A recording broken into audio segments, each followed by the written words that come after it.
Paris Saint-Germain are Champions League winners for the second year in a row. And this was a game they deserved to win. Not just on penalties. Overall, by that entire balance of the game, they deserved to win. This Arsenal only had one shot on target. The lowest number of shots on target in the Champions League final since 2021. Arsenal also completed just 285 passes, the lowest number of passes completed in the Champions League final since 2019. They also had the lowest XG in the Champions League final, 0.44, the lowest since 2023. And they had 7 shots overall in the entire game, the lowest also since 2023. So you're looking at a team that was ultra defensive, didn't try to play too much in the game, and they got a really good early goal that they thought they could rely on to win the rest of the game. And you can't blame Arsenal because it's a tactic that has served them really well. They're the best defensive team in the Champions League this season, only conceding 7 goals. Mikel Arteta has built this team into a resilient force that is difficult to play against, difficult to beat.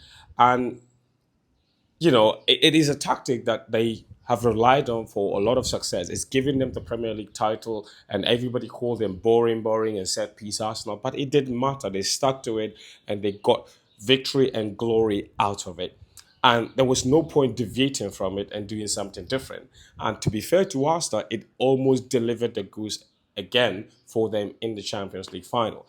And look, I'm from the school of thought that said that football is not meant to be played only one way. And whichever way delivers the result, and it doesn't matter if they called you Bin Laden or they called you all kinds of names and haram football or whether it's Taliban football, I think bottom line is Arsenal have shown that they have a certain style that can win. And that style has brought them this far. All the teams that played the most exciting football, Bayern Munich and all of these other teams, Manchester City, they never made it to the final. Arsenal did, playing in a certain style, just building a team that was incredibly difficult to beat.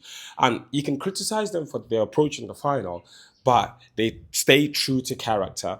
They played the game that has served them so well the entire season, and they almost got it. So I would say, banter aside, I think Arsenal deserves a lot of credit. They've had a fantastic season. They won the first Premier League title in 22 years when many people thought that they were going to collapse, especially after that defeat against Bournemouth. They still got it over the line. They made 2 finals, the League Cup final, they lost to Man City, and this one they lost to Paris Saint-Germain, who absolutely deserved to win.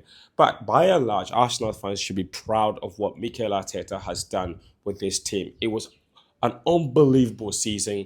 I certainly didn't expect that they could do this wonderful season, but it did. And I would say, Ayiko, and well done to every single Arsenal fan. You guys should be proud of the kind of season you've had. And going forward, I think Mikel Arteta has positioned this team to truly become a dynasty going forward. So, big shouts.